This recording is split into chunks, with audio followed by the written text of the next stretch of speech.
వాక్య భాగం ఆదికాండము 32వ అధ్యాయం. ఆదికాండము 32వ అధ్యాయం 30-31 వచనాలని మనం చదువుకుందాం. యాకోబు, నేను ముఖాముఖిగా దేవుని చూచితిని, అయినను నా ప్రాణము దక్కెను అని ఆ స్థలమునకు పెనుయేలు అని పేరు పెట్టాను. అతడు పెనుయేలు నుండి సాగిపోయినప్పుడు సూర్యోదయం ఆయనను. ప్రార్థన చేస్తాను. కృపగల ప్రభువా, పరిశుద్ధుడా, జీవాధిపతి, మీకు వందనాలు. ఈ ఉదయ సమయంలో మీ పక్షముగా నిలబడడానికి మీరు నాకు ఇచ్చినటువంటి సమయం బట్టి కృతజ్ఞతలు. ఇక్కడ నేను నిలబడుతున్నప్పుడు తండ్రి, నా నోటిలో ఏ మాటలైతే పలకవలసి ఉన్నావో వాటిని మాత్రమే మాట్లాడడానికి నన్ను మీ స్వాధీనంలో పెట్టుకోండి. అలాగే సంఘం వింటుండగా వెనగల చెవి, గ్రహించే మనస్సు, పాటించే జీవితాలు మా అందరికీ దయచేయమని యేసుక్రీస్తు వారి శ్రేష్ఠమైన నామంలో ప్రార్థించి స్తుతించి అడిగి వేడుకుంటూ ఉన్నాం తండ్రి. ఆమేన్. ప్రియమైన వారులారా, పరిశుద్ధ గ్రంథంలో నుంచి ఈ సంవత్సరం మనం ధ్యానం చేసుకుంటున్న వాక్యాంశం ఆయనను మరింత చెప్పండి. మూల వాక్యము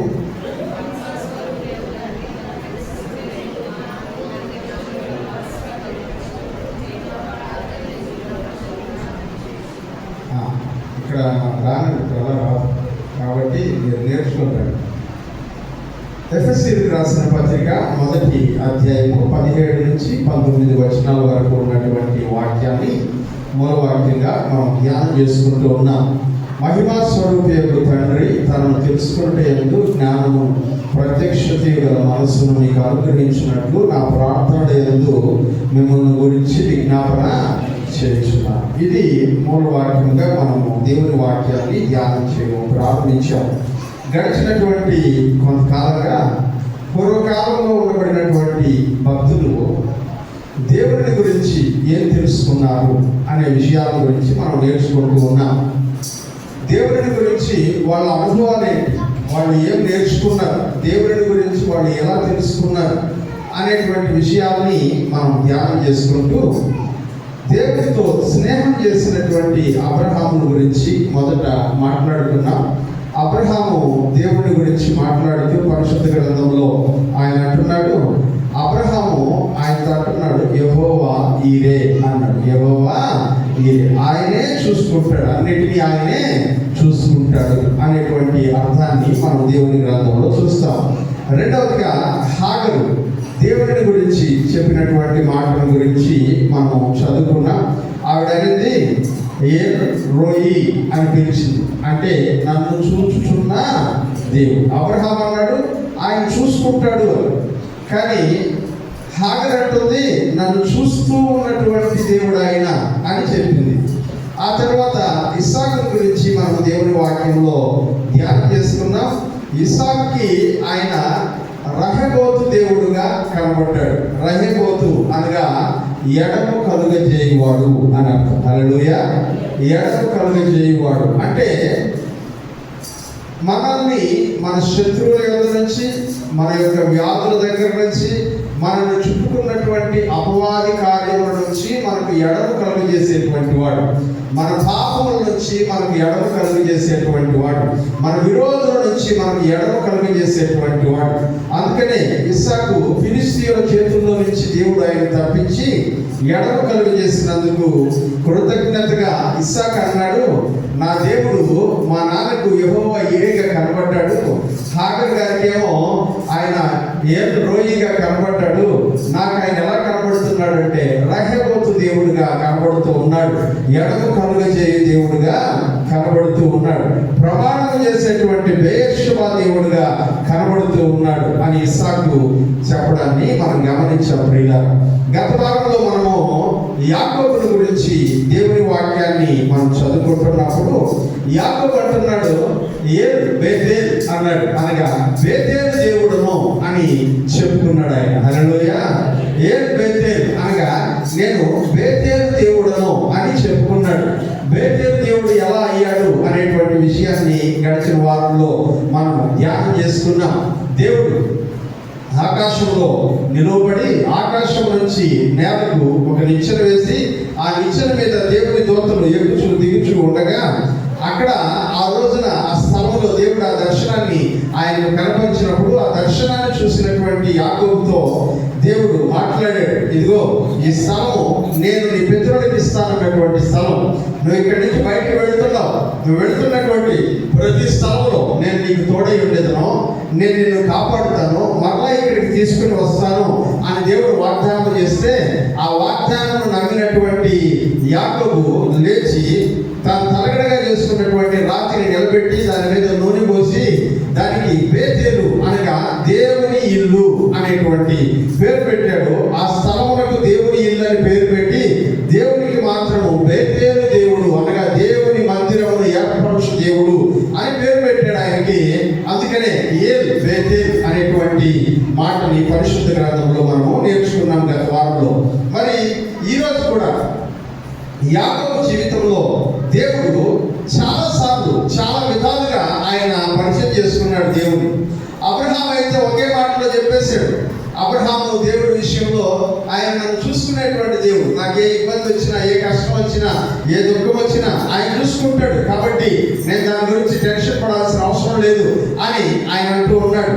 అయితే యాకోబు అంటున్నాడు, అలా కాదు, దేవుడు నా జీవితంలో చాలా రకాలుగా మేలు చేశాడు, చాలా మేలు, మనం ఊహించలేనటువంటి మేలు ఎన్నింటినో ఆయన చేశాడు. అవి నాకు లెక్కకి సరిపడడం లేదు, ఊహకు అందడం లేదు.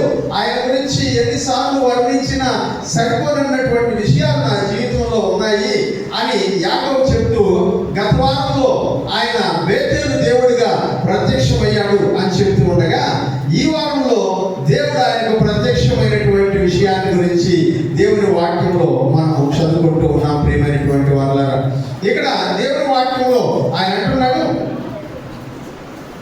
దేవుడు ఆయన నమ్ముకొని నేను బయటకు వచ్చాను. ఆయన చెప్పాడు, నువ్వు ఎక్కడికి వెళ్తావో వెళ్ళేటువంటి ప్రతి స్థలంలో నేను నీకు తోడుగా ఉంటాను. యాకోబు అడిగాడు, నాకు తినడానికి భోజనం, కట్టుకోవడానికి బట్టలు, ఉండడానికి ఇల్లు ఇస్తే నువ్వు నాకు దేవుడు అయిపోతావు అని అన్నాడు. దేవుడు 20 సంవత్సరాలుగా ఆయన వాటన్నిటినీ అనుగ్రహించాడు. దేవునికి స్తోత్రం కలుగును గాక. హల్లెలూయా. మీకు ఇవ్వలేదా 20 సంవత్సరాలుగా దేవుడు? 20 సంవత్సరాలు ఎప్పటి నుంచో ఇస్తానే ఉన్నాడు. హల్లెలూయా. మరి హల్లెలూయా అంటున్నారేంటి? హల్లెలూయా చెప్పడానికి నోరు రాదు, గట్టిగా చెప్తాం హల్లెలూయా. దేవుడిని ఆరాధించడానికి మన నాలుగు తెరవలేకపోతే ఆ నాలుగు ఉండేవి లాభం చెప్పండి. అనవసరమైన ఎన్ని మాట్లాడడానికి లాభా మాట్లాడుతూనే ఉంటాం కదా. దేవుడిని స్తుతించడానికి తెరవలేని నాలుక ఉండేవి లాభం చెప్పండి. ప్రియమైనటువంటి వాళ్ళారా, యాకోబు అన్నాడు, నేను వెళ్ళేటువంటి ప్రతి చోట నువ్వు నన్ను కాపాడి తినడానికి భోజనము, త్రాగడానికి నీళ్లు, కట్టుకోవడానికి బట్టలు, ఉండడానికి స్థలం ఇచ్చి మరలా నన్ను ఇక్కడికి క్షేమంగా తీసుకుని వస్తే నువ్వే నాకు దేవుడు అయి ఉంటావు అని అన్నాడు. ఇప్పుడు నేను పుట్టినప్పటి నుంచి నన్ను దేవుడు ఇలాగే అన్నిటినీ అనుగ్రహిస్తూ ఉన్నాడు. అప్పుడు మనకి కూడా ఆయన దేవుడై ఉండాలి. మనల్ని పోషించినటువంటి ఆ దేవునికి మనం కృతజ్ఞతలు చెల్లించాలి. యాకోబు ఎలాగైతే నువ్వు నాకు దేవుడు అయి ఉంటావు, నువ్వు బేతేలు దేవుడు అని చెప్తూ ఉన్నాడో అలాగే మన జీవితంలో కూడా ఆయన దేవుడై ఉన్నాడు. ఎందుకంటే యాకోబు ఏవైతే కోరుకున్నాడో వాటన్నిటిని అనుగ్రహించినటువంటి దేవుడు నీ జీవితంలో కూడా ఇప్పటి వరకు నువ్వు అడిగినటువంటి వాటన్నిటిని నీకు కూడా అనుగ్రహించి ఉన్నాడు కనుక ఆయన మనకు కూడా దేవుడై ఉన్నాడు. మన దేవుడికి ఒకసారి గట్టిగా చప్పుడు కొట్టి స్తోత్రం చెల్లిద్దాం. హల్లెలూయా.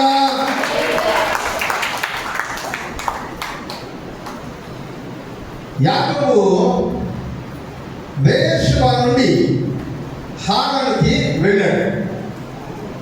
బెయేర్షెబా అంటే ఇస్సాకు స్థిరపడిన స్థలం, లేదా ఇస్సాకు తన యాత్రను ముగించిన స్థలం, ప్రయాణాన్ని ముగించిన స్థలం. దేవుడు అన్నాడు, నువ్వు ఇక్కడే ఉండు, నేను నిన్ను ఇక్కడ ఆశీర్వదిస్తాను అన్నాడు. అయితే యాకోబు బెయేర్షెబా నుండి బయలుదేరి ఎక్కడికి వెళ్తున్నాడంట? హారానికి వెళ్తూ ఉన్నాడు. బెయేర్షెబా నుంచి బయలుదేరి హారానికి వెళ్తూ ఉన్నాడంట. ఈ హారాను ఒక ప్రత్యేకమైనటువంటి స్థలం. అబ్రహాము ఊరు అనే దేశం నుంచి దేవుడు పిలిచినప్పుడు, నీ దేశాన్ని, నీ తండ్రి ఇంటిని, నీ బంధువులను వదిలేసి నేను నీకు చూపించు దేశంలోనికి రా అని దేవుడు చెప్పినప్పుడు ఆ మాటను నమ్మి బయలుదేరి వచ్చాడంట. ఆ మాటను నమ్మి బయలుదేరి వచ్చాడు. బయలుదేరి వచ్చేటప్పుడు దారిలో హారాన్లో ఆగాడు. హారాన్లో అబ్రహాము తండ్రి అయినటువంటి తేరహు చనిపోయాడు. అబ్రహాము యొక్క తమ్ముడైనటువంటి హారాను, నేను నువ్వు వచ్చినంత దూరం రాలేను, నేను ఇక్కడే ఆగిపోతాను అన్నాడు. అక్కడి నుంచి అబ్రహాము బయలుదేరి వచ్చాడు. అబ్రహాము తన కుమారుడైనటువంటి ఇస్సాకుకి పెళ్లి చేయాలని అనుకున్నప్పుడు తన బంధువుల దగ్గరికి పంపించాడు. అక్కడ ఎవరైనా అమ్మాయి ఉంటే పెళ్లి చేసుకుని రమ్మని. అక్కడికి వెళ్ళారు. అప్పుడు పెళ్లి చేయడానికి ఎలియాజరు అనే దాసుని పంపించాడు. పంపిస్తే ఆ ఎలియాజరు అన్నాడు, అయ్యా నువ్వు నన్ను ఒక్కడే వెళ్ళమంటున్నావు, నేను అక్కడికి వెళ్తాను, వాళ్ళు అబ్బాయిని చూపించకుండా అమ్మాయిని ఎక్కడ పంపిస్తావు అంటే, నేను వచ్చి ఇస్సాకుని తీసుకెళ్ళేదా వల్ల, లేకపోతే ఇప్పుడే తీసుకెళ్ళమంటావు, పని అయిపోద్ది అని అంటే, అబ్రాహాం అన్నాడు, నా కొడుకు అక్కడికి రాడు, వాళ్ళ అమ్మాయిని ఇస్తే తీసుకురా, లేకపోతే వచ్చి, నీకు ఈ ప్రమాణానికి ఎట్లాంటి ప్రాబ్లమో ఉండదు. నేను వదిలిపెట్టి వచ్చేసినటువంటి ఆ దేశానికి రిటర్న్ అవ్వను. ఎందుకంటే దేవుడు అన్నాడు నువ్వు వదిలిపెట్టి వచ్చేయని. నేను వదిలిపెట్టి వచ్చేసాను. దేవుడు వదిలిపెట్టి వచ్చేయమని ఎక్కడైతే ఉండమన్నాడో అక్కడి నుంచి తిరిగి మళ్ళా నా వంశపు అడుగు వెనక్కి వెళ్ళకూడదు అని అబ్రహాము యొక్క నిర్ణయం. అందుకని ఇస్సాకుని హారానికి పంపించలేదు. ఎలియాజరు వెళ్ళి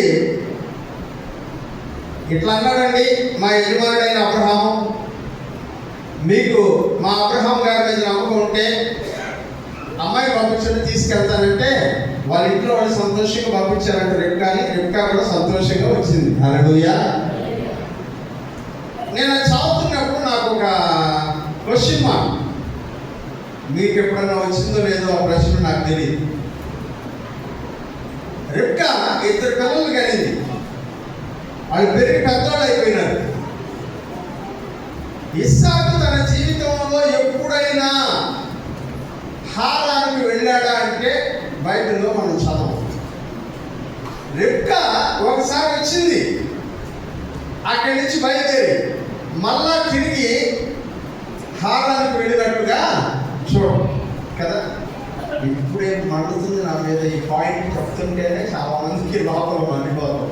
కానీ నేనేం చేయలేను, వాక్యం నాకు ఉంది కదా. ఎప్పుడన్నా వెనక్కి వెళ్ళారా రిబ్కా? చెప్పండి.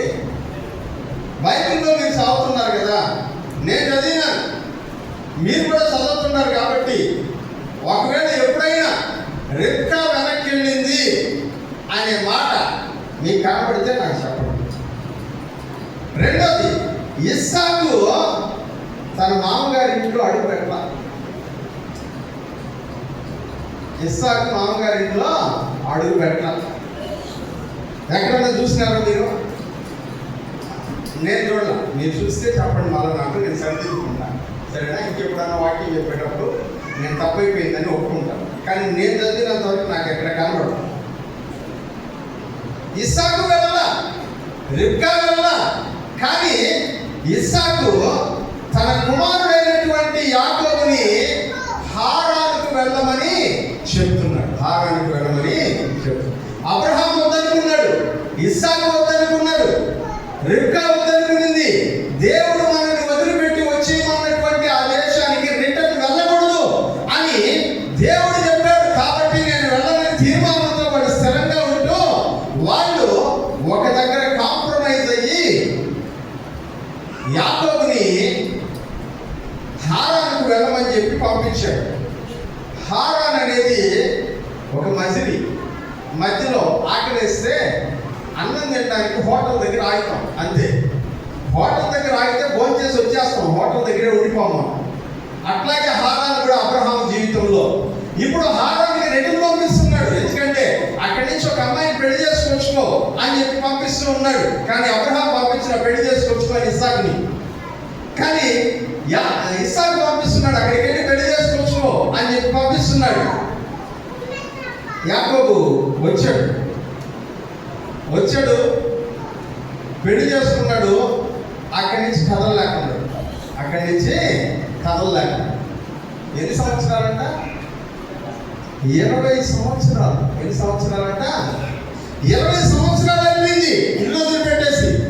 20 సంవత్సరాలు అయిపోయింది వేషమాన్ని వదిలిపెట్టేసి. ఇస్సాకును చూసి 20 సంవత్సరాలు, యాకోబును చూసి 20 సంవత్సరాలు, ఇస్సాకును చూసి 20 సంవత్సరాలు, రిబ్కాను చూసి 20 సంవత్సరాలు అక్కడే ఉండిపోయాడు. భార్య తర్వాత భార్య, దాసి తర్వాత దాసి, 12 మంది కుమార్తెలు, 11 మంది కుమారుడు, ఒక కుమార్తె, మొత్తం 12 మంది పిల్లలు. వీళ్ళతో అక్కడే సెటిల్ అయిపోయాడు.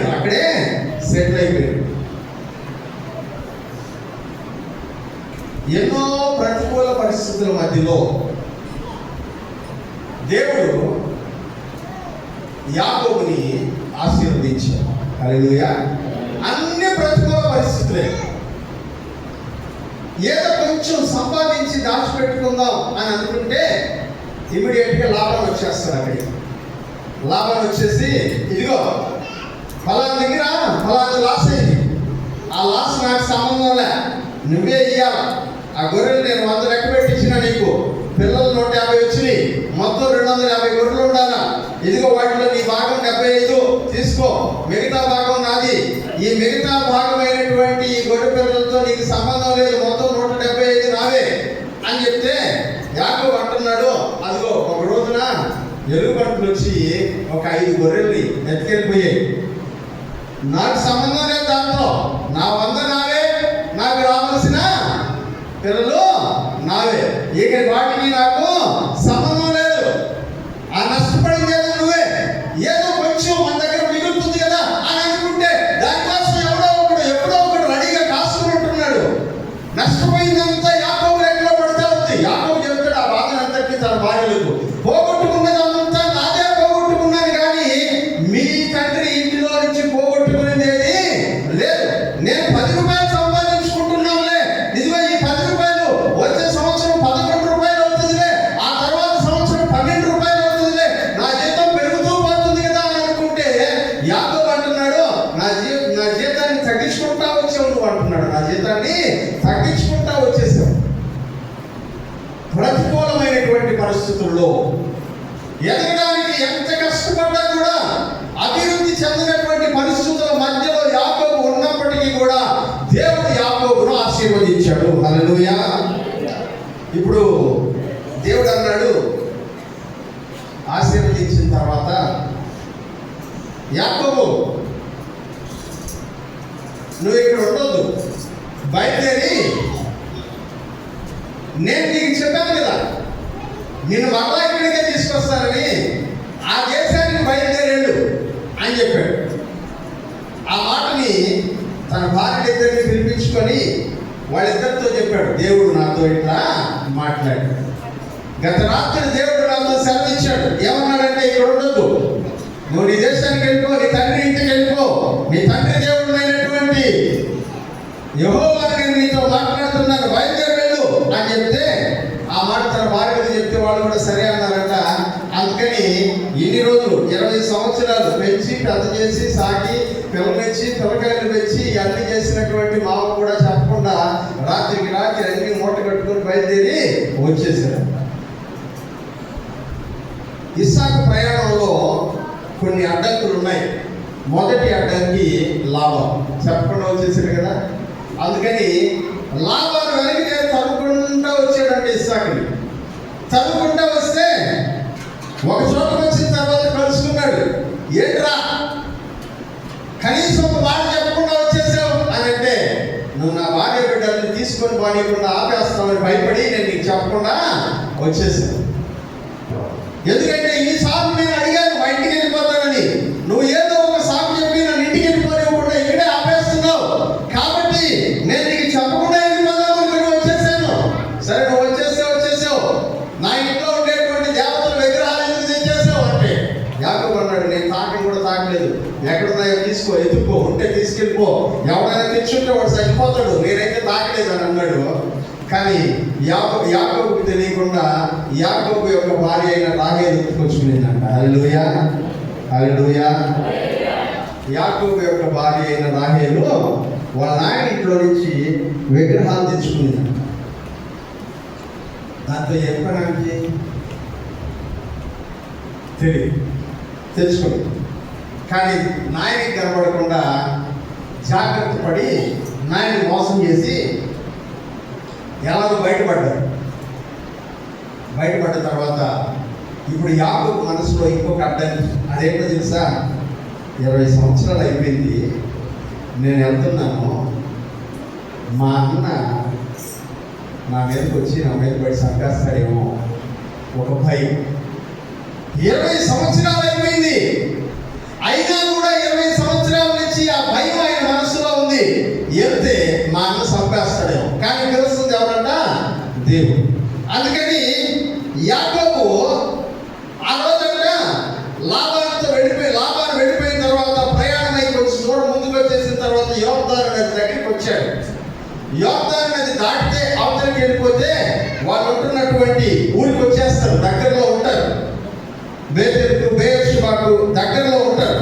అలా దగ్గరగా ఉంటున్నటువంటి టైంలో ఆ రోజు నది దగ్గర ఆగాడంట. నది దగ్గర ఆగి, మా ఆయన నన్ను సరిపేస్తాడు, అందుకని పని వాళ్ళని కొంతమందిని పిలిచి పని వాళ్ళ చేతికి గొర్రెలను, ఒంటెలను, ఎద్దులను, మేకలని వీటన్నిటినీ పంపించి, నాకంటే ముందుగా మీరు వెళ్ళండి, మా అన్న నీకు ఎదురొస్తాడు, ఎదురొస్తే ఇదేంటి అని అడిగితే, నీ సేవకుడైనటువంటి యాకోబు నీకు ఇస్తున్న బహుమానం అని చెప్పండి అని పంపించేశాడు. అయిపోయిన తర్వాత ఇంకా ఆయన దగ్గర ఉన్నటువంటి గొర్రెలు, మేకలు, ఒంటెలు, ఎద్దులు, పొట్టేళ్ళు ఇవన్నిటిని తీసుకొని యోర్దాను నదిని దాటి అవతల పక్కకి వెళ్ళాడు. యోర్దాను నదిని దాటి అవతలకి వెళ్ళాడు. ఆ స్థలం పేరు యబ్బోకు రేవు. ఏం పేరు? యబ్బోకు రేవు. ఆ రేవు దాటుతూ ఉండగా అన్నింటినీ దాటించేశాడంట. భార్యని, 4 భార్యల్ని, పిల్లలందరినీ, 12 మంది పిల్లల్ని అందరినీ దాటించేసి దగ్గరికి వెళ్తున్నటువంటి టైంలో వాళ్ళతో మాట చెప్పాడంట, మీరు వెళ్ళండి ముందుగా, నేను వెనకాల వస్తాను అని చెప్పి పంపించాడు. ఎవరెవరిని? 4 భార్యలు, 12 మంది పిల్లలు అందరినీ ముందుకు పంపించేసి మీరు వెళ్ళండి అని చెప్పాడు. వెళ్తా ఉన్నాడు. ఆ రోజు రాత్రి ఆయన ఒంటరిగా మిగిలిపోయాడు. చదువుతామా? ఆదికాండం 32వ అధ్యాయం. ఆదికాండం 32వ అధ్యాయం 24వ వచనాన్ని చదువుదాం. యాకోబు ఒక్కడు మిగిలిపోయాను. ఎవరు మిగిలిపోయారంట? అందరినీ పంపించేశారంట. ఆ 22 నుంచి చదవండి. ఆ రాత్రి అతడు లేచి తన 2 భార్యలను, తన 2 దాసీలను, తన 11 మంది పిల్లలను తీసుకొని యబ్బోకు రేవు దాటి అవతలికి వచ్చేసాడు. యాకోబు వారిని తీసుకొని ఏరు దాటించి అంతటిని పంపించాడు. పంపించేవాడు. పిల్లలు, దాసీలు, భార్యలు అందరినీ పంపించేశాడు. వాక్యంలో అంటున్నాడు, యాకోబు ఒక్కడే మిగిలిపోయాను. ప్రియులారా, దేవుని దగ్గర మనం ఆశీర్వదించబడాలంటే కొన్నిసార్లు దేవుని సన్నిధిలో ఒంటరిగా ఉన్నాం. హల్లెలూయా. ఒంటరిగా ఉన్నాం. చాలా మంది అంటుంటారు ఒంటరిగా ఉండడం మంచిది కాదు, ఎప్పుడు ఎవరో ఒకరు తోడుంచుకోవాలి అని చెప్తుంటారు. ఆ విషయం మంచిదే కావచ్చు, కానీ దేవుని దగ్గరకు వచ్చేటప్పుడు మాత్రం కొన్నిసార్లు ఒంటరిగా ఉండడం మేలును కలుగజేస్తుంది. హల్లెలూయా, హల్లెలూయా. దేవుని దగ్గరికి వచ్చేటప్పుడు ఒంటరిగా ఉండడం మేలును కలుగజేస్తుంది. వాక్యం అంటున్నాడు, యాకోబు ఒక్కడు మిగిలిపోయాడు. యాకోబు ఒక్కడే, ఇంకెవ్వరు లేరట. యాకోబు భార్యలు లేరు, పిల్లలు లేరు, ఎవరు లేరు, ఒక్కడే మిగిలిపోయాడు. ఒక్కడే మిగిలిపోయినటువంటి ఆ సమయంలో యాకోబుతో పోరాడడానికి ఒక ఆయన వచ్చాడట. ఒక నరుడు అని వాక్యంలో చెప్తున్నాను, చదవండి అన్నమాట. ఒక నరుడు తెల్లవారు వరకు అతనితో పెరుగులాడెను అని చెప్తున్నాడు. బేతేలుకి ఇంకా వెళ్ళలేదు. బేతేలుకి వెళ్ళే దారిలో ఉన్నాడు. బేతేలుకి వెళ్ళే దారిలో ఉండేటప్పుడు ఎగ్గోకు రేవు దాటి అవతలికి వెళ్ళగానే ఒక నరుడు రాత్రంతా యాకోబుతో ఏం చేస్తున్నాడంట? పెరుగులాడుతూ ఉన్నాడు. ఒకవేళ మీరు కనుక రాత్రి పూట పొద్దుపోయి ఏరు దాటుకొని రావాల్సి వచ్చింది అనుకోండి, ఎటువైపున మన వైపున ఏరు దాటుకొని రావాల్సి వచ్చింది అనుకోండి, వచ్చి రాగానే ఇంటికి వచ్చి పండుకోగానే ఎవరో మిమ్మల్ని బలవంత పెడుతున్నట్టుగా, మీ ఎముకలన్నీ ఇది చేస్తున్నట్టుగా అనిపించింది అనుకోండి, మీరు ఏమనుకుంటారు?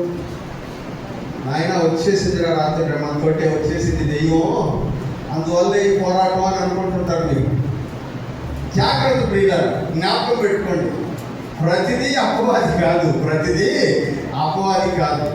ఒంటరితనంలో దేవుడు నీతో మాట్లాడటానికి వస్తాడు. హల్లెలూయా. దేవుడు ఒంటరిగా ఉండేటప్పుడే కొన్ని విషయాలు మాట్లాడతాడు. అందరూ ఉండేటప్పుడు ఆయనకు మాట్లాడటానికి అనుకూలత దొరకదు. మనం కూడా అంతే కదా, కొన్ని విషయాలు మాట్లాడాలనుకున్నప్పుడు ఎవరు ఉండకూడదు, మన ప్రక్కన ఎవరు ఉండకూడదు, ఒంటరిగానే ఉండాలి. వాళ్ళతో మనం మాట్లాడేటప్పుడు వాళ్ళ మూడు బాగుండాలి, వాళ్ళు మనం చెప్పేదాన్ని అర్థం చేసుకునేటువంటి పరిస్థితి ఉండాలి అనుకొని ఆలోచించి సమయం కొరకు ఎదురు చూసి మాట్లాడతాం. సమయం కొరకు ఎదురు చూసి మాట్లాడతాం, అంతే. సంఘంలో ఉన్నటువంటి బిడ్డలు ఎవరితోనైనా నేను మాట్లాడాల్సి వస్తే కూడా ఒక అనుకూల సమయం కొరకు దేవుని సన్నిధిలో ప్రార్థన చేసి, ఆ అనుకూల సమయం వచ్చినప్పుడు వాళ్ళతో ఎవరు లేనప్పుడు ఒంటరిగా కూర్చొని సమయాన్ని గడుపుతాను, మాట్లాడతాను. ఎందుకంటే కొన్నిసార్లు కొన్ని సందర్భాల్లో ఒంటరిగా మాట్లాడవలసినటువంటి పరిస్థితులు ఏర్పడతాయి. ఇప్పుడు యాకోబుతో కూడా దేవుడు అలాగే ఒంటరిగా మాట్లాడాలనుకున్నాడు. ఈసారి మాట్లాడడం లేదు, నేరుగా ఏం చేయడం మొదలు పెట్టాడంట? యాకోబుతో పెరుగులాటం మొదలు పెట్టాడంట. యాకోబుతో పెరుగులాటం మొదలు పెట్టాడు. అందరు లేకుండా వెళ్ళిపోయినప్పుడు, ఒంటరిగా మిగిలిపోయినప్పుడు యాకోబుతో ఒక మనిషి పెరుగులాడుతూ ఉన్నాడు. కొన్నిసార్లు దేవుని సన్నిధిలో మనం ఒంటరిగా ఉండాలి. ఒంటరిగా ఉండేటప్పుడు తినడం, తాగడం, సుఖించడం కాదు మనం చేయాల్సింది, దేవునితో సమయం గడపాలి. హల్లెలూయా. దేవునితో సమయం గడపాలి. చాలా మందికి దేవునితో సమయం గడపడం చేతరాదు. దేవునితో సమయం గడపడం వాళ్ళకి చేతగా. ఎంతసేపటికి మన సైడ్ నుంచి వన్ వే ప్రేయర్, ప్రభు నాకు అది కావాలి, నాకు ఇది కావాలి, ప్రభు అది ఇది అని చెప్పడమే కానీ దేవుడు ఏం చెబుతున్నాడో వినేటువంటి చెవి మనకు ఉండదు. ప్రార్థన చేసుకుంటారు, నువ్వు నీకు కావాల్సినవి నువ్వు అడిగేస్తావు కదా ప్రార్థనలో. మరి దేవుడు చెప్పే రిప్లై కూడా వినాలి కదా. దేవుడు చెప్పే రిప్లై దేవుడి వాక్యం ద్వారా నువ్వు చదివితే దేవుడు నీతో మాట్లాడుతున్నాడు కదా. చాలా మంది సభలు, నేను చెప్పాల్సింది నేను చెప్పేసిన, ఆయన చేయాల్సిందే అయ్యేది. అంతేగాని ఆయన మనతో ఏం సమాధానం చెప్తాడనే వినే ఓపిక అంత ఓపికగా దేవుని సన్నిధిలో సమయం గడిపేటువంటి వాడు ఈ రోజున కనబడటం లేదు. కాబట్టి ఆశీర్వాదం నీ దాకా రావడం, ఆశీర్వాదం నీ దాకా రావడం. ఇప్పుడు రాత్రి అంతా పోరాడుతూ ఉన్నాడంట. వచ్చినటువంటి వాడు యాకోబుని గెలవలేకపోతున్నాడంట. హల్లెలూయా. వచ్చిన వాడు యాకోబుని గెలవలేకపోతూ ఉన్నాడంట. ప్రియులారా, యాకోబు ఎంత బలవంతుడో ఆలోచించండి, ఎంత స్ట్రాంగ్ గా ఉన్నాడో ఆలోచించండి. వచ్చినటువంటి వ్యక్తి పెరుగులాడుతూ ఉంటే వచ్చిన వాడికి అర్థమైపోతుందంట, నేను యాకోబుని గెలవలేను అని అర్థమైపోతుందంట. అందుకని అతన్ని గెలవలేకపోవడం చూసి యాకోబు యొక్క తొడ మీద గట్టిగా కొట్టాడంట. యాకోబు యొక్క తొడ మీద గట్టిగా కొట్టాడంట. ఏం విరిగిపోయిందంట? చదవండి 25వ వచనం. తాను అతని గెలవకుండా చూచి తొడగూటి మీద ఎక్కడ కొట్టాడంట? అంటే తొడగూడు అంటే ఇది, తొడగూడు అంటే ఇక్కడ కొట్టాడంట. ఎవరు? వచ్చిన ఆయన. రాత్రి ఎవరో వచ్చాడు కదా, ఒక నరుడని చెప్పాడు కదా. ఆ వచ్చిన ఆయన యాకోబుని గెలవలేకపోవడాన్ని చూసి తొడగూటి మీద కొట్టాడంట. తొడగూటి మీద కొట్టి తన మాట వినేటట్టు చేసుకున్నాడంట. తొడగూటి మీద కొట్టి తన మాట వినేటట్టు చేసుకున్నాడు. చాలాసార్లు మనకి ఏం అలవాటు అంటే, ప్రార్థనలో మనం గెలవాలి, ప్రార్థనలో మనం సాధించాలి, ప్రార్థనలో మనం అనుకున్నవన్నీ సంపాదించుకోవాలి, మనం గెలవాలి అన్నటువంటి ప్రయత్నంలో మనం ఉంటాం. కానీ కొన్నిసార్లు మనం కాదు గెలవాల్సింది, మనతో పెరుగులాడేటువంటి వాడు గెలవాలి. హల్లెలూయా. మనతో పెరుగులాడేవాడు గెలవాలి. ఆయన గెలిస్తే, ఆయన ఎదుట మనం ఓడిపోతే, ఆయన మనతో చెప్పేటువంటి మాట మనకు బాగా అర్థమవుతుంది.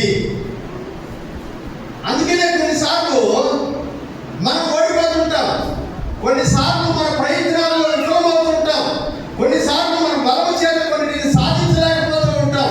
ఎందుకంటే సాధించగలిగినటువంటి సామర్థ్యం నీకు ఉన్నప్పటికీ కూడా నువ్వు సాధించలేకపోతూ ఉంటావు. కారణం ఏంటంటే, వచ్చినటువంటి వాడు, నీతో పోరాడుతున్నటువంటి వాడు నీ తొడగూటి మీద నిన్ను కొట్టాడు. నిన్ను గెలవలేక నిన్ను ఏదో ఒక రకంగా తను లొంగ తీసుకోవడానికి నిన్ను తొడగూటి మీద కొట్టాడు. దేవుడి ఎదుట పాపం చేయకుండా ఉండనట్లు దేవుడు గెలవాలి. కొన్నిసార్లు దేవుడి మాటకు లోబడేటువంటి స్వభావం నీలో పుట్టించడానికి దేవుడు నిన్ను గెలవాలి.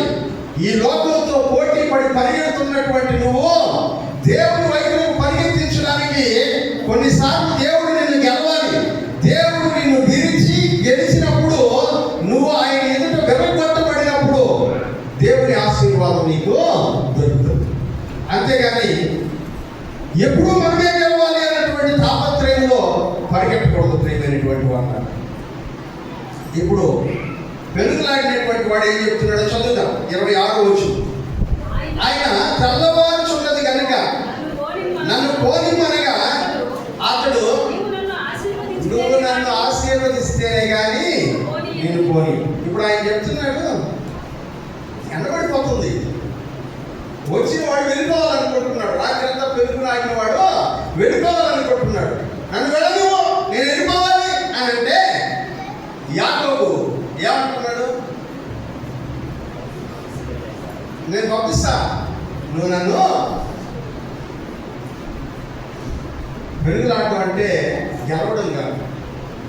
యాకోబు ఓడిపోయాడు. రాత్రి తొడ విరిగిపోయినప్పుడు యాకోబు ఓడిపోయాడు. యాకోబుకి అర్థమైపోయింది, నా తొడ విరిగిపోయింది, ఇక నేను పరిగెట్టలేను, ఇక నేను గెలవలేను, ఇక నేను సాధించలేను, నా తొడ విరిగిపోయింది అని యాకోబుకి అర్థమైంది. అర్థమైన తర్వాత పొద్దున్నే అతను వెళ్ళిపోతుంటే వెళ్ళిపోనివ్వట్లేదంట. నువ్వు వెళ్ళడానికి లేదు, కూర్చో. ఎందుకన్నా నేను వెళ్ళాలి, టైం అయిపోయింది నాకు అని అంటే, లేదు లేదు నువ్వు వెళ్ళడానికి లేదు, నువ్వు ఇక్కడే ఉండు. పెరుగులాడాడు, నువ్వు నన్ను ఆశీర్వదిస్తే కానీ నేను నిన్ను పోను. అప్పుడు వచ్చినటువంటి ఆయన ప్రశ్న అడిగాడు. ఆయన ఏమన్నాడు తెలుసా? నీ పేరేంటి అని అడిగాడు. హల్లెలూయా. నీ పేరేంటి? చదువు. ఆయన ఆశీర్వదించేవాడు ఏమడిగాడట? నీ పేరేంటో నాకు చెప్పు ఒకసారి అన్నాడు. ఇప్పుడు పేరు చెప్తున్నాడు. ఏమని చెప్పాడు ఇప్పుడు ఆయన పేరు? అతడు ఏం చెప్పాడు? కరెక్ట్గా చెప్పాడు కదా, యాకోబు అని. 20 సంవత్సరాల క్రితం కన్నా తండ్రి, నాయనా నువ్వు ఎవరురా అని అడిగితే, నేను నీ పెద్ద కుమారుడైన ఏశావును అని చెప్పాడు. పేరు ఎందుకు అడిగాడు తెలుసా? ఇది మాట్లాడలేదా? ఇంకా 20 సంవత్సరాల నుంచి ఇడికి తిండి పెడుతున్నాను, గుడ్డలిస్తున్నాను, ఉండడానికి స్థలం ఇస్తున్నాను, బాధలు ఇచ్చాను, పిల్లలు ఇచ్చాను, ఆస్తిని ఇచ్చాను, ఆశీర్వదించాను. ఇది మాట్లాడలేదా? ఇంకా 20 సంవత్సరాలుగా వీడు ఒక వేషం వేసుకుని బ్రతుకుతా ఉన్నాడు. వాళ్ళ నాయన దగ్గరికి వెళ్ళిపోయి ఒక వేషం వేసుకున్నాడు. ఏమని వేషం వేసుకున్నాడంట?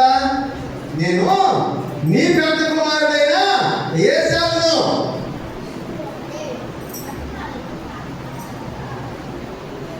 తన తండ్రి ఇస్సాకు ఆయన అడిగినప్పుడు ఆయన అంటున్నాడు, నేను యాకోబుని కాదు, నేను ఏశావు.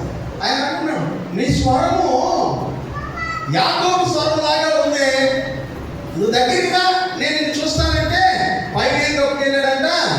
ఆ రోజు వాళ్ళ ఆయనకి భోజనం పెట్టడానికి వధించినటువంటి గొర్రెపిల్ల యొక్క చర్మాన్ని పైన వేసుకుని పోయినాడంట. గొర్రెపిల్ల యొక్క చర్మాన్ని పైన వేసుకుని పోయినాడంట. ఎందుకంటే ఏశావు యొక్క ఒళ్ళంతా కూడా వెంట్రుకలు ఉంటాయంట, గొర్రె బొచ్చు లాగా ఉంటుందంట శరీరం అంతా. ఇప్పుడు ఏశావు లాగా వాళ్ళ తండ్రికి కనపరుచుకోవడానికి ఏం చేశాడంట? గొర్రె బొచ్చు కప్పుకొని పోతే ఒళ్ళంతా ఏశావు లాగా ఉంది, కానీ గొంతే కొంచెం డౌట్గా ఉంది.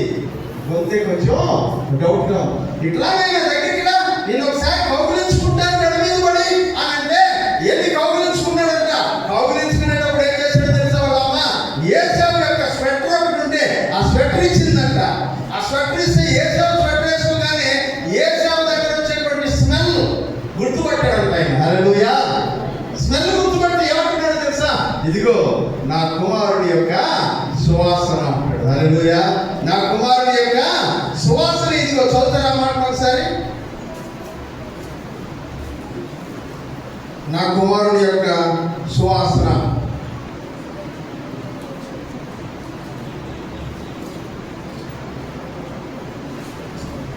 ఇరవై 27వ అధ్యాయం.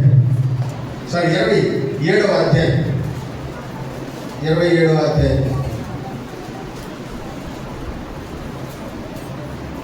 27వ వచనం. అతడు దగ్గరికి వచ్చి అతన్ని ముద్దు పెట్టుకోవడం. అప్పుడు అతని వస్త్రములను వాసన చూచి అతనిని దీవించి ఇట్లనెను, ఇదిగో నా కుమారుడి సువాసన, యెహోవా దీవించిన చేని సువాసన వలె. హల్లెలూయా. యాకోబుకి ఇస్సాకుకి తెలుసు, ఏశావుని ఇలా కౌగిలించుకుంటే మెడ మీద పడితే ఏం స్మెల్ వస్తుందంట? దేవుడు దీవించిన పొలం యొక్క సువాసన వస్తుందంట. ఎప్పుడు పొలాలను తిరుగుతూ ఉండేటువంటి వాడు, అడవిలోకి వెళ్ళేటువంటి వాడు, వ్యవసాయం చేసేటువంటి వాడు ఏశావు. ఇప్పుడు ఆయన దగ్గరికి వెళ్తే ఏం వాసన రావాలంట?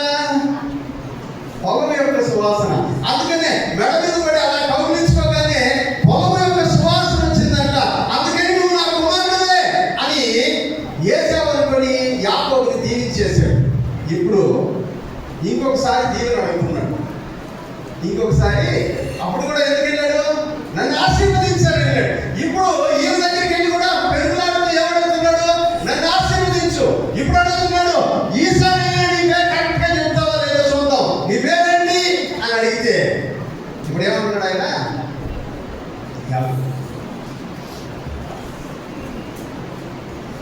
నీ ఐడెంటిటీ ఒరిజినల్ ఐడెంటిటీ అయి ఉండాలి. దేవుని దగ్గరికి వెళ్ళేటప్పుడు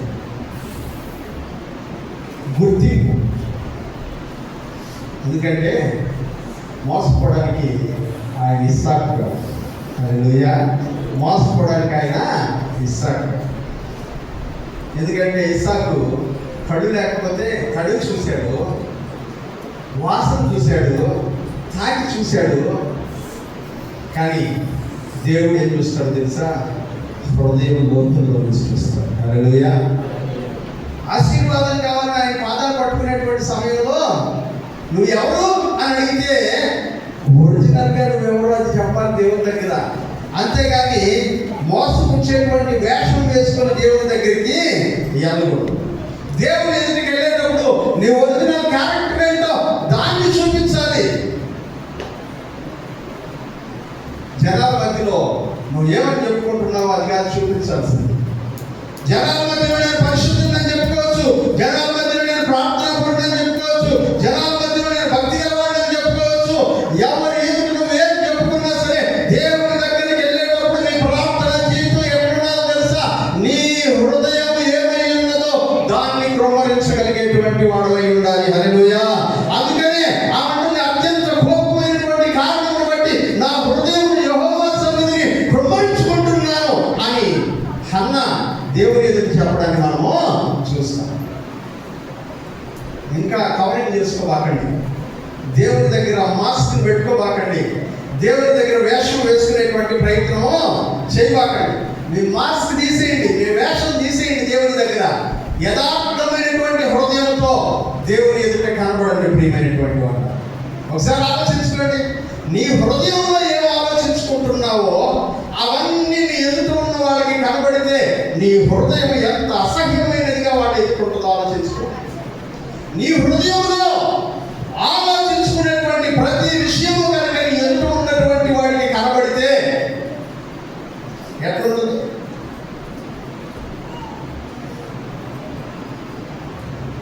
మనసులో ఉన్న అన్ని బయటకు కనబడ్డాయి అనుకోండి, ఎట్లా ఉంటుంది? ఎంతమంది మన పట్ల ఉంటుంది చెప్పండి. మనసులో ఉండే అన్ని ఒకసారి బయటకు వస్తే అట్లాగే ఎదుర్కొంటే వాళ్ళకి కనబడ్డాయి అనుకోండి. మనసులో ఉండే అన్ని మన హృదయం అలా కనబడితే ఎదుటివాడికి ఎట్లుంటుంది? ఎంతమంది మన పక్కన ఉంటారు? మనం ఏం చేస్తాం? పైన కవర్, ఒక వేషం, ఒక మాస్క్. ఎన్ని రోజులు మాస్క్ వేసుకొని తిరిగింది సార్. కరోనా కాలం అయిపోయింది, మాస్క్ తీసేయండి, మళ్ళీ వస్తుందంట. అయినా కూడా భయపడబాకండి. మనుషుల ముందు మాస్క్ పెట్టుకున్నా పర్లేదు, కానీ దేవుని ఎదుట మాత్రం మాస్క్ పెట్టుకోబాకండి. ఎందుకంటే ఆయన నీ హృదయాన్ని చూస్తాడు. నీ నిజమైనటువంటి గుర్తింపు ఆయనకు బాగా తెలుసు. యాకోబు అంటున్నాడు, నా పేరు యాకోబు, దాని అర్థం మోసగాడు. దాని అర్థం మోసగాడు. దేవుడు అంటున్నాడు, ఇప్పుడు నువ్వు మోసగాడివి కాదు. హల్లెలూయా. 20 years బ్యాక్, 20 సంవత్సరాల క్రితం నువ్వు మోసగాడే. మీ నాయన దగ్గర ఆశీర్వాదం తీసుకోవడానికి వెళ్ళినప్పుడు నువ్వు మోసగాడే. కానీ ఈ 20 సంవత్సరాల కాలంలో నేను నిన్ను దీవించడాన్ని చూసి మోసగించే ప్రయత్నాలన్నీ మానేశావు. ఇప్పుడు నువ్వు మోసం చేసి సంపాదించుకోవాలనుకోవడం లేదు. నువ్వు ఏం చేసి సంపాదించాలనుకుంటున్నావు తెలుసా? ఇప్పుడు పోరాడి సంపాదించాలని అనుకుంటున్నావు. హల్లెలూయా, హల్లెలూయా. ఇప్పటిదాకా నువ్వు మోసం చేసి సంపాదించాలనుకుంటున్నావు, కానీ ఇప్పుడు నీ పరిస్థితి మారింది, నీ హృదయ ఆలోచన మారింది. మోసగించిన దానితో నేను సంపాదించుకున్న ఏది నా దగ్గర మిగలదని నీకు అర్థమైపోయింది. ఇప్పుడు కావాల్సింది ఏంటో తెలుసా? పోరాడి సంపాదించుకుంటాను అని అంటున్నాను. ఇప్పుడు దేవుడు ఆయన పేరు పెడుతున్నాడు. ఏమంటున్నాడు తెలుసా? ఇప్పుడు నువ్వు మోసగాడివి కాదు, ఇప్పుడు నువ్వు యోధుడు, యుద్ధ వీరుడు. హల్లెలూయా. సైనికుడివి. మనుషులను మోసం చేసి సంపాదించుకునే జీవితం ఒకప్పుడు నీలో, ఇప్పుడు మారిపోయింది నీ జీవితం. ఇప్పుడు నేను నీకు ఒక పేరు పెడుతున్నాను. అదేంటో తెలుసా? ఇంతకు ముందు మోసగాడిగా ఉన్నటువంటి నువ్వు నీ జీవితాన్ని మార్చుకొని పోరాడేటువంటి వాడిగా అందుకని నీ పేరు ఇశ్రాయేల్ అని పేరు పెట్టాడు. హల్లెలూయా. నేను చెప్పాను ఏలంటే బేతేల్లో ఏలంటే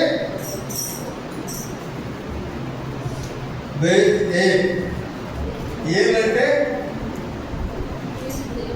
దేవుడు, ఏలంటే దేవుడు, బేత్ అంటే ఇల్లు, బేతేల్ అంటే దేవుడు. ఇక్కడ కూడా ఏముంది? ఏల్ అంటే దేవుడు, ఇష్మా అంటే పోరాడువాడు, ఇష్మాయేల్ అంటే దేవునితో పోరాడేటువంటి వాడు. హల్లెలూయా. ఇష్మాయేల్ అంటే దేవునితో పోరాడేటువంటి వాడు, ఇష్మా అంటే పోరాడేటువంటి వాడు. ఇక మీదట నా పోరాటం మనుషులతో కాదు, ఇక మీదట నా పోరాటం ఈ లోకస్తులతో కాదు, ఇక మీదట నా పోరాటం నాకు ఎదురుగా కనబడుతున్నటువంటి శత్రువులని అనుకుంటున్నటువంటి వారితో కాదు, ఇక మీదట నా పోరాటం దేవునితోనే. హల్లెలూయా. ఆ రోజు రాత్రి నరుడు అనుకున్నాడు కానీ తెల్లారి లేచినప్పుడు పోరాడింది ఎవరంట? దేవుడు. హల్లెలూయా. ఇప్పుడు ఆశీర్వదిస్తే కానీ వదిలిపెట్టను అని అన్నప్పుడు దేవుడు అన్నాడంట, నీ పేరు యాకోబు కాదు, ఇక మీదట నేను పేరు మారుస్తూ ఉన్నాను, నీ గుర్తింపును నేను మారుస్తూ ఉన్నాను. ఒకప్పుడు ఇశ్మాయేల్ అనుకున్నావు, సారీ ఒకప్పుడు ఏసావు అనుకున్నావు, ఏసావు కాదు నీ పేరు, యాకోబు అని ఒప్పుకుంటున్నావు. ఇక మీదట యాకోబు కూడా కాదు నీ పేరు, నీ పేరు ఏంటో తెలుసా? పోరాడేటువంటి వాడిని మారుస్తున్నాను నీ పేరు. ఇక మీద నువ్వు ఎవరిని మోసం చేసేవాడుగా ఉండవు, ఇతరుల దగ్గర ఏదో ఊరికే తీసుకునేటువంటి వాడుగా ఉండవు. నీ కష్టార్జితంతో నువ్వు బ్రతుకుతో, నీ పోరాటంతో సంపాదించుకుంటూ పోరాటంలో పోరాడి నువ్వు సంపాదించుకున్న దానిని నేను ఆశీర్వదిస్తూ ఉన్నాను అని దేవుడు చెప్పాడు. మోసగాడికి విలువ ఉండదు కానీ వీరుడికి విలువ ఉంటుంది. మోసగాడు వీరుడయ్యాడు, యోధుడయ్యాడు. దేవుడు అంటున్నాడు, నువ్వు ఇశ్రాయేల్, ఏ దేవుడు ఇస్రా అనగా పోరాడేటువంటి ఆ మాట చెప్పి పోరాడుతున్నటువంటి వాడు వెళ్ళిపోయాడు. హల్లెలూయా. పోరాడుతున్నటువంటి వాడు వెళ్ళిపోయాడు. పోరాడుతున్నవాడు వెళ్ళిపోయిన తర్వాత ఈయనకు ఒక విషయం గుర్తొచ్చిందంట. చదువుతాం, ఏంటో చదువు. అప్పుడు యాకోబు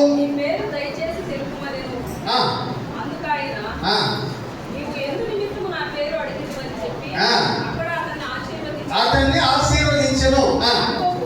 యాకోబు ఇప్పుడు చెప్తున్నాడు, ఇప్పుడు అర్థమైంది ఆయనకి. రాత్రి అంతా నాతో పోరాడింది ఎవరంట? దేవుడు. రాత్రి అంతా నేను నరుడు అనుకున్నాను కానీ నాతో పోరాడింది ఎవరంట? దేవుడు. నాతో పోరాడి నన్ను వెరగొట్టింది దేవుడు, నాతో పోరాడి నన్ను ఓడించింది దేవుడు, నాతో పోరాడి నన్ను బలహీనపరిచింది దేవుడు, నేను ఆయన ఎదుట సాగిలపడి ఆశీర్వాదం అడుగుకునేటట్టు చేసింది దేవుడు, ఆయన నా పేరు అడిగినప్పుడు నిజంగా నా పేరు ఒప్పుకునేటట్టు చేసింది దేవుడు. ఇదిగో ఆ దేవుడిని నేను ముఖాముఖిగా చూశాను, నేరుగా చూశాను. ఆయన దేవుడిని నేరుగా చూస్తే ఏమైపోతుంది చెప్పండి? దేవుడిని నేరుగా చూస్తే ఏమైపోతుంది? చాలా మంది భక్తులు చెప్పారు దేవుడిని నేరుగా చూస్తే ఏమవుతుంది. చదువుతారా? యెషయా గ్రంథం 6వ అధ్యాయం, యెషయా గ్రంథం 6వ అధ్యాయం 5వ వచనం.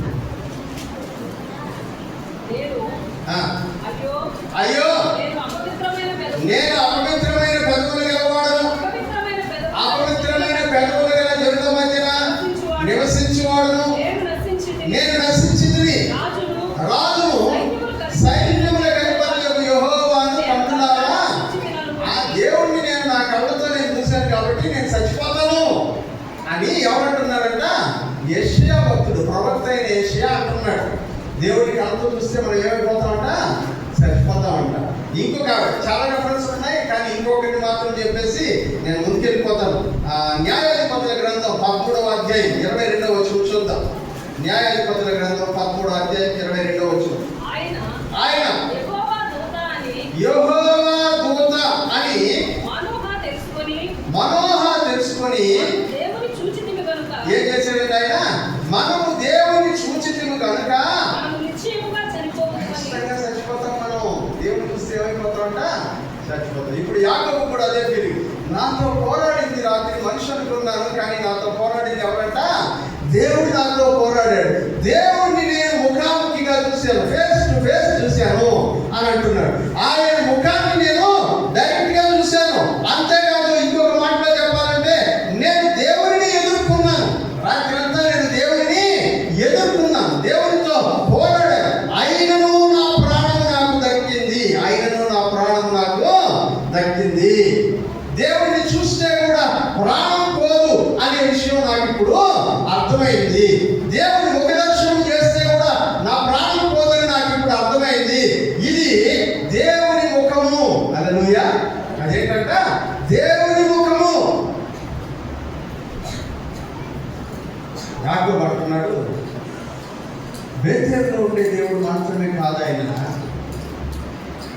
ఆయన ముఖాముఖిగా మనతో మాట్లాడేటువంటి. హల్లెలూయా.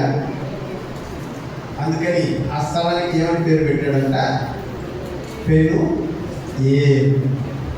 ఏదంటే దేవుడు. పెను అంటే దేవుని ముఖం. పెను అంటే ముఖం, ఏదంటే దేవుడు. పెను ఏదు అంటే దేవుని ముఖము. హల్లెలూయా, హల్లెలూయా. నేను మీకు హెబ్రీ భాష నేర్పిస్తాను, సరేనా? ఇవన్నీ హెబ్రీ భాషలో పదాలు. హెబ్రీ భాషలో ఏర్ అంటే దేవుడు. మీకు ఒక కొండ గుర్తుపెట్టుకోండి. ఏర్ అనే పదంలో నుంచే అల్లా అనే పదం వచ్చింది. ఇప్పుడు గుర్తుంటుంది జీవితాంతం. ఏదంటే దేవుడు. హెబ్రీ భాషలో ఏదంటే దేవుడు. పెను ఏర్ అంటే ముఖము. పెను అంటే ముఖం, పెను కాదు. పెను అంటే ముఖము. పెను అంటే ముఖము, ఏదంటే దేవుడు. పెను అంటే దేవుని ముఖం. ఆ స్థలానికి పేరు పెట్టాడంట, ఇది దేవుని ముఖము. ఇక్కడ దేవుని ముఖము నాకు కనబడింది కాబట్టి ఇది దేవుని ముఖము. దేవుడు నేరుగా తన ముఖ దర్శనమును మనకు అనుగ్రహించేటువంటి వాడై ఉన్నాడు.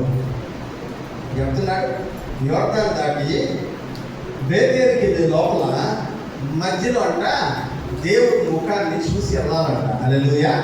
దేవుని ముఖాన్ని చూసి వెళ్ళాలంట. బేతేలుకి వెళ్తున్నావా, దేవుని మందిరానికి వెళ్తున్నావా, ఒకసారి దేవుని ముఖాన్ని దర్శించు. ఎక్కడ దర్శించాలా? పోరాడు దేవునితో. దేవుని మందిరానికి రాబోయే ముందు దేవునితో పోరాడు. హల్లెలూయా. దేవునితో పోరాడు. దేవుని మందిరాన్ని దాటి రాబోయే ముందు, దేవుని మందిరం దగ్గరికి రాబోయే ముందు రాత్రి అంతా దేవుని సన్నిధిలో పోరాడు. ప్రభువా, రేపు నీ మందిరానికి వెళ్తున్నాను, పరిశుద్ధ సన్నిధికి వెళ్తున్నాను, దేవుని వాక్యం ద్వారా నాతో మాట్లాడు. నాలో ఉండబడినటువంటి పాపం ఏమిటో నాకు తెలియజేయి, నాలో ఉండే బలహీనత ఏంటో నాకు తెలియజేయి. నేను పరిశుద్ధుడిగా మారేటువంటి అవకాశం నా ఎదురు పెట్టు. ఇదిగో ఈ పోరాటంలో నువ్వు గెలిచినా పర్లేదు, నాకేం ప్రాబ్లం లేదు, కానీ నేను మాత్రము నీ ఆశీర్వాదాలు పొందడానికి నేను అక్కడికి వెళ్ళాలి. దేవుడిని అడుగుతాడు, ఎవరు నీ పేరేంటి అడుగుతాడు. లేదు నీ పేరేంటి అని అడిగినప్పుడు నీ హృదయంలో ఏముందో దాన్ని చూపించు. ముసుగేసుకుని కాదు దేవుడికి కనపడాల్సింది, ముసుగేసుకుని కాదు, మాస్క్ వేసుకుని కాదు దేవుడికి కనపడాల్సింది. నేరుగా ఆయన ముఖ దర్శనం చేయి. ఒకసారి దేవుని ముఖాన్ని నువ్వు చూసిన తర్వాత ఆయన ఎదుట నీ ముఖం ప్రకాశించడం ప్రారంభమవుతుంది. హల్లెలూయా. మోషే 40 దినాలు దేవుని సన్నిధిలో ఉంటే మోషే కొండ మీద నుంచి కిందకి దిగి వచ్చేటప్పుడు అంట అతని ముఖం ప్రకాశమానంగా మారి జనాలు మోషే ముఖాన్ని చూడలేకపోయారంట. నువ్వు దేవుని మందిరానికి వస్తున్నావా, దేవుని మందిరంలో నీ ముఖం చాలా ప్రత్యేకమైనదిగా కనబడాలన్నా పొద్దున్న లేచి బెడలోని ఏడుంది, పౌడర్ ఏడుంది, ఇంకా ఏమున్నాయో అవన్నీ ఎక్కడున్నాయి అని కాదు ఎత్తుకోవాల్సింది. ముందు రోజు రాత్రి దేవుని సన్నిధిలో పోరాడినటువంటి అనుభవంలో, దేవుని యొక్క ముఖ దర్శనం చేసినటువంటి అనుభవంలో నుంచి వచ్చేటువంటి తేజస్సు నీ ముఖానికి కనబడాలి. హల్లెలూయా. అలాంటి తేజస్సును నువ్వు సంపాదించుకొని ఆదివారం దేవుని సన్నిధిలో కూర్చుంటే దేవుడు నీకు జవాబిస్తాడు. యాకోబు అడిగాడంట, అయ్యా నా పేరు అడిగావు బాగానే ఉంది, నీ పేరేంటి అని అడిగాడంట. దేవుడు అంటే నా పేరు ఎందుకు అడుగుతున్నావు, నా పేరు ఎందుకు అడుగుతున్నావు అంటే నా పేరు ఎందుకు అడుగుతున్నావు అని అక్కడ ఆశీర్వదించి వెళ్ళిపోయాడు అని వాక్యంలో చెబుతుంది. కానీ